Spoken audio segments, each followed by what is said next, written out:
دوست ہیں ماشاءاللہ، بڑے اچھے میرے بڑے پیارے دوست ہیں، ڈی ایس پی ہیں. تو ایک محفل میں بیٹھا تھا، وہاں دیگر بھی کچھ ڈی ایس پی بیٹھے ہوئے تھے. تو بات ہو رہی تھی ہمارے معاشرے کے اوپر کہ کرائم بڑھتا جا رہا ہے. تو میں نے ان سے سوال کیا، سب سے متفق علیہ. میں نے کہا کہ آپ لوگ مجھے بتائیں، آبزرویشن آپ لوگوں کی زیادہ ہے کیونکہ کرمنل سے آپ لوگ انٹریکٹ بھی کرتے ہیں اور لوگ آپ سے آ کے شکایات بھی کرتے ہیں، کمپلینٹس بھی کرتے ہیں. میں نے کہا روٹ کاز کیا ہے ہمارے معاشرے میں اتنی تیزی سے کرائم بڑھنے کی، روٹ کاز کیا ہے؟ تو بڑا زبردست انہوں نے جواب دیا.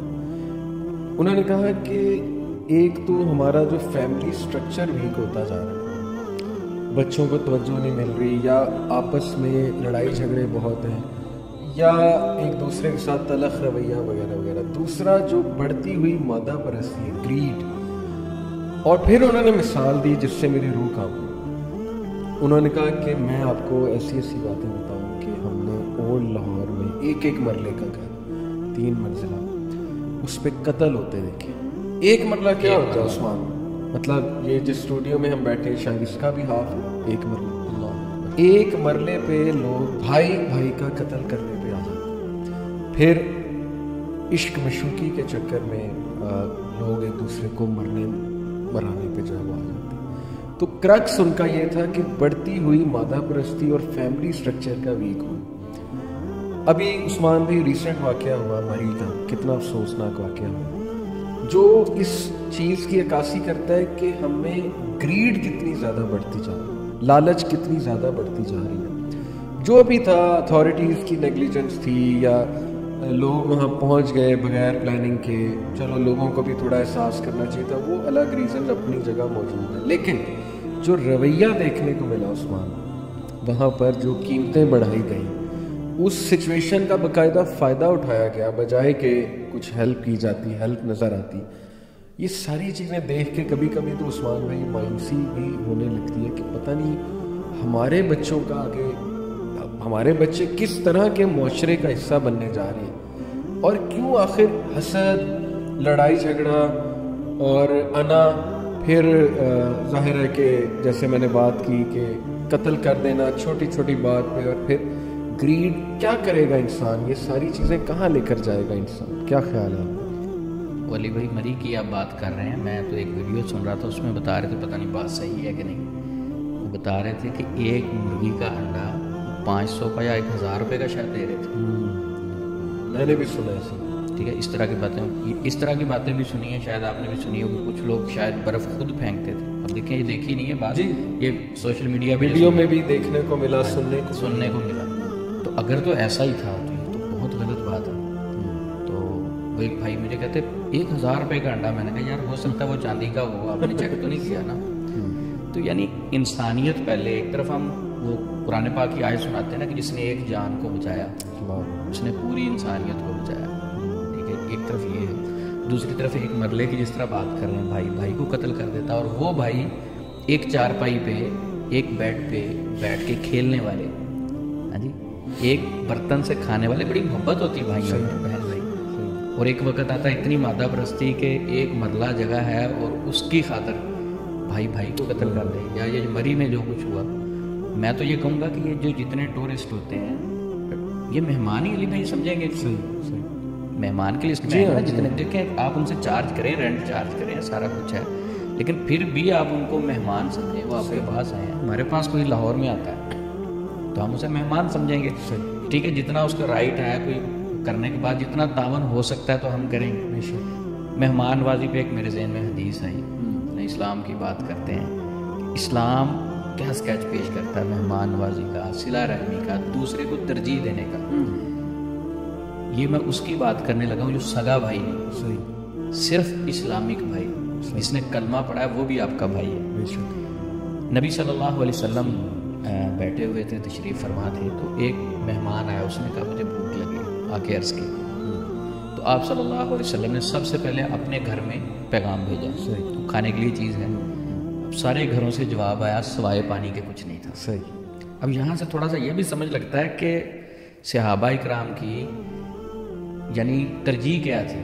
وہ تو آخرت تھی. گھروں میں کچھ بھی نہیں ہے کھانے کے لیے. ہمارے گھر میں مہمان آ جائے وہ 1 سال رہیں تو اتنی گندم بھی پڑی ہوتی ہے, باقی چیزیں بھی پڑی ہوتی ہیں. وہ کہتے ہیں پانی کے علاوہ کچھ نہیں ہے. صحیح. اب نبی پاک صلی اللہ علیہ وسلم نے صحابہ سے پوچھا کوئی ہے جو اس کی مہمان نوازی کرے؟ تو ابو طلحہ انصاری رضی اللہ تعالیٰ عنہ نے کہا کہ میں مہمان نوازی کرتا ہوں. صحیح. اب یہ واقعہ ذرا اگر ہم اس کو ڈیپتھ سے دیکھیں تو بڑی چیزیں سمجھ لگتی ہیں علی بھائی. اب مہمان کو لیا, گھر پہ چلے گئے, وائف سے پوچھا کھانے کے لیے کوئی چیز ہے؟ صحیح. بخاری شریف کی حدیث ہے. وائف سے پوچھا کھانے کے لیے کوئی چیز ہے؟ تو وائف نے کہا صرف اتنا کھانا ہے جو بچے کھا لیں گے, کھانا تو ہے ہی نہیں ایکسٹرا, تو اب مہمان لے آئے. تو ہمارے نارمل وہ کہ گھر کے لیے کھانے کا تو کچھ ہے نہیں, تم ساتھ مہمان بھی لے آئے ایسے. لیکن وہ صابرہ خواتین تھیں. تو وہ خاتون کہتی بچوں کے علاوہ کچھ نہیں, یعنی ان کے کھانے کے لیے کچھ پڑا ہے. تو انہوں نے کہا اچھا ایسے کرو, دیا جلاؤ, کھانا بناؤ, اور اس کے بعد جب کھانا رکھ دو گے مہمانوں کے سامنے تو بہانے سے اٹھنا, وہ دیا بجھا دینا اور مہمانوں کو ہم کھانا کھلائیں گے. تو اس میں یہ بھی ہم کہہ سکتے ہیں کہ یعنی وہ ساتھ بھی بیٹھے رہے. دیا بجھانے کا مقصد تھا کہ مہمان فیل کریں گے ہمارے ساتھ کھانا کھا رہے ہیں. تو مقصد ان کا یہ تھا کہ مہمان ہمارے پیٹ بھر کے کھانا کھائیں, انہیں لگے کہ یہ بھی ساتھ شریک ہے, یہ بھی ساتھ شریک ہیں. یعنی وہ منہ ہلاتے رہے یا اس طرح کا ماحول انہوں نے بنائے رکھا کہ ہم بھی آپ کے ساتھ کھا رہے ہیں تاکہ مہمان سیر ہو کے کھانا کھائیں.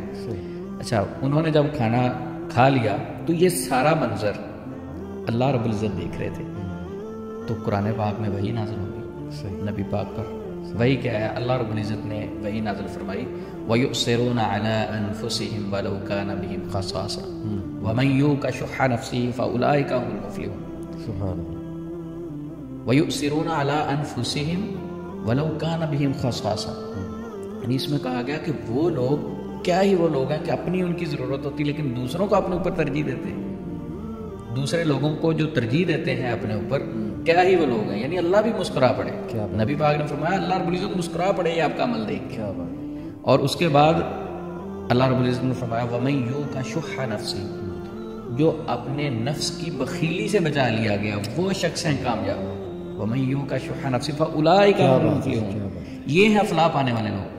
تو میں یہ کہوں گا مری واقعہ پہ ہی اگر بات کریں, اگر آپ کے پاس وہ مہمان ہے نا, ایز اے مہمان دیکھیں یا ایز اے ضرورت مند دیکھیں, وہ مر رہے ہیں صحیح, تو اس وقت اپنی ہر چیز پیش کریں. ایسے واقعات بھی آئے ہیں کہ کچھ لوگوں نے, شاید میں ایک ویڈیو والی میں سن رہا تھا کہ ایک آدمی نے اپنی بیٹی کے لیے نا وہ جہیز کا سامان بنا کے رکھا ہوا تھا, تو اس نے وہ ساری رضائیاں, وہ بھی مری کا ہی آدمی تھا, اس نے ساری چیزیں اٹھا کے لوگوں کو دے دی. دیکھیں اچھے لوگ بھی ہیں, یہ سارے ملے ایسے واقعات بھی ملے کہ لوگوں نے تعاون بھی بہت کیا. اور بہت سے لوگوں نے مساجد کھول دی, اپنے سینٹرز کھول دیے, ہوٹلز, کچھ لوگوں نے ہوٹلز کھول. سارے نیگیٹو نہیں تھے, سارے نیگیٹو. یہ کچھ جو نیگیٹو لوگ ہیں آپ ان کی بات کر رہے ہیں. اب یہ جو میں نے واقعہ علی بھائی آپ کو سنایا ہے, اب یہاں دیکھیں کہ اپنے بچوں کو, جو یہ بھی بچوں کے لیے کما رہے تھے اور ادھر بھی بچوں کا سلسلہ, اپنے بچوں کا کھانا مہمانوں کو پیش کر دیا. اور مری میں اگر ان نیگیٹو لوگوں کو دیکھیں تو انہوں نے بچوں کے لیے کمانا تھا. تو صرف سوچ کی بات ہے. اس عثمان بھائی میں یہ سوچتا ہوں کہ کیا ہمارا اس سے ایمان اٹھ چکا ہے کہ رزق دینے والی ذات اللہ ہے اور اللہ رزق بڑھاتا ہے باقاعدہ, جیسے رسول اللہ صلی اللہ علیہ وسلم نے کہا صلہ رحمی سے رزق بڑھتا ہے. ہم کہتے ہیں نہیں رشتہ داروں سے ملیں گے, صلہ رحمی کریں گے تو وقت کا ضیاع ہوگا, اس سے اچھا ہے میں ڈبل شفٹ لگا لوں, اس سے اچھا ہے میں اپنے پیسے مزید کما لوں. اللہ کے نبی کے وعدے ایک طرف ہے, ہمارا رویہ کیا, کس ڈگر ہم چل رہے ہیں. دیکھیں جو رزق کے حوالے سے ہے نا, جو اللہ نے ہماری قسمت میں لکھ دیا ہے, تو ہمارا ایمان ہے کہ ایک لقمہ ہم ایکسٹرا نہیں کھا سکتے. یہ سب کا ایمان ہے. جو سانس لکھ دی ہے ایک سانس بھی ہم ایکسٹرا نہیں لے سکتے. ٹھیک ہے, بلکہ یہاں مجھے یہ بات بھی ذہن میں آ رہی ہے. میں ایک ڈاکٹر صاحب کے ساتھ ہاسپٹل میں گیا, تو میں نے کیا دیکھا کہ ایک آدمی وینٹیلیٹر پہ ہے. انہوں نے بتایا یہ 6 ماہ سے وینٹیلیٹر پہ بیٹھا ہے.